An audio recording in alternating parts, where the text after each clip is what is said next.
హిందూ ధర్మం మీదనైతే గట్టిగా మాట్లాడుతున్నారు. ఇది ఇట్లా చేస్తారు, అది అట్లా చేస్తారు. రాముడు ఏమన్నా మీకు చిన్న ఆయననా, సీతమ్మ ఏమన్నా మీకు చిన్నమ్మనా, లేదంటే రాముడు.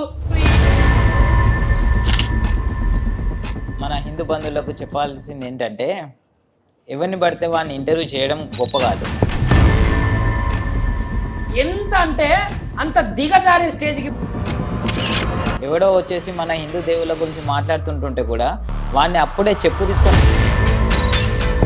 శ్రీ విష్ణుమూర్తి గురించి వ్యంగ్యంగా వక్రీకరించుకుంటూ మాట్లాడిండు జాన్ పాల్ అనే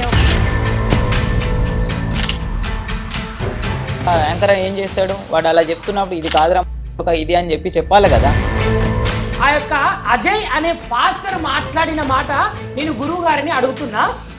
సీతమ్మ వారు రావణ లంకలో ఉన్నప్పుడు రావణునికి అదేవిధంగా ఉప్ప అనేది కూడా మీ నోటి వెంట. ఇంకొకటి ఏంటంటే స్టూడియోలో ఉన్న యాంకర్లు కూడా భారత మాత నా తల్లి అనుకున్నప్పుడు, నా ధర్మం నా దేవుళ్ళు అనుకున్నప్పుడు నేను ఎందుకు సహించాలి? ఆ పాస్టర్లు అలా మాట్లాడడానికి గల వాడు ఇంకోసారి కనుక ఇలాంటి దేవుళ్ళ గురించి కనుక కూతలు మొగళ్ళుంటే ఒక్కసారి దర్గాను తీసేసే ప్రయత్నం చేయండి. అక్కడ ఉన్నటువంటి వాళ్ళు మీ యొక్క చేతులను కానీ మిమ్మల్ని కానీ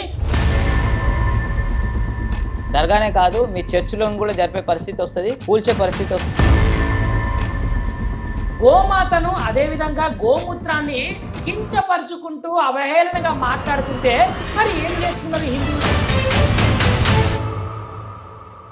షేర్ చేయండి, లైక్ చేయండి, సబ్స్క్రైబ్ చేయండి. మరిన్ని వీడియోల కోసం బెల్ సింబల్ పై క్లిక్ చేయండి.